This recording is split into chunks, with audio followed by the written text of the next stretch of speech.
les Sénégalais attendent d'eux. Maintenant, pour cette certaine justice qui a opté pour être domestiquée et apprivoisée, je souhaiterais seulement dire à l'endroit de l'UMS, l'Union des magistrats du Sénégal, il ne faudrait pas demain qu'on vienne nous dire que vous êtes un corps constitué, que vous avez une immunité, que vous êtes protégé, et que ceci et que cela. Vous êtes des Sénégalais comme tous, et au besoin, vous avez des comptes à rendre comme tout le monde. Je me limiterai à ça. Parce qu'on ne peut pas accepter que depuis que le Sénégal est le Sénégal souffre plus ou moins de la même maladie. C'est la justice. Une justice qui refuse de dire le droit au nom du peuple sénégalais. Une justice qui refuse de s'assumer. Pour la dernière alternance, il y a eu plus de 80 morts. En partie à cause de cette justice.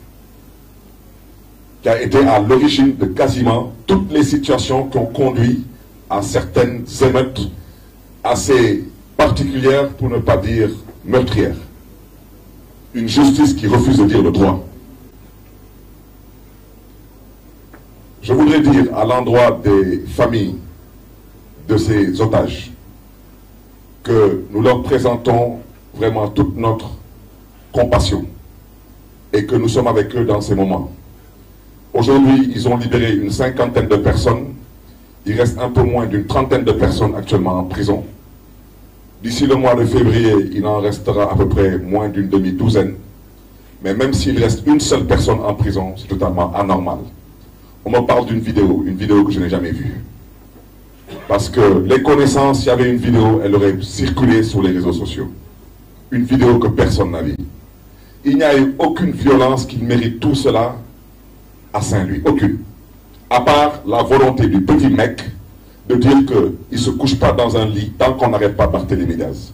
Une fois de plus, je m'en tamponne triplement de ton énervement. Parce que je te dis que tu me verras et tu m'entendras. Ce n'est qu'une question de temps. Si tu ne me connais pas, il fallait demander à Blaïwad qui je suis et à Macky Sall qui je suis. Mais toi, tu me connaîtras. Parce que tu as peut-être connu un ami, mais là, tu connaîtras maintenant un vrai adversaire politique. Parce que ce pays-là, on le laissera entre les mains de personne pour le détruire. Nous ne sommes pas des poltrons. Nous nous sommes toujours battus dans ce pays pour des avancées démocratiques. Et ce qu'on a envie de faire dans ce pays aujourd'hui, nous ne l'accepterons pas. Je terminerai par le troisième point, c'est le braquage de la ville de Dakar. Tout ce que j'ai à dire concernant le braquage, je pense que quelqu'un qui s'amuse à braquer une banque, même s'il arrive à s'échapper, 20 ans après, si on l'attrape, je pense qu'il doit savoir où est-ce qu'il part. Je peux me tromper, mais je pense que quelqu'un, par exemple, est à Paris, il braque la BNP à la place Vendôme, il va se coucher aux Bahamas, et 20 ans plus tard, on l'arrête à Santorini. Je pense que c'est tout de même qui va pas rester là-bas en vacances. Bon. À l'endroit de ceux qui ont braqué la mairie de Dakar, je souhaiterais leur dire que quand on est braqueur, on est braqueur. De banque ou d'institution, on est braqueur. Eux, comme tous les complices qui ont participé à ce braquage, je souhaiterais seulement leur rappeler qu'on parle d'un braquage.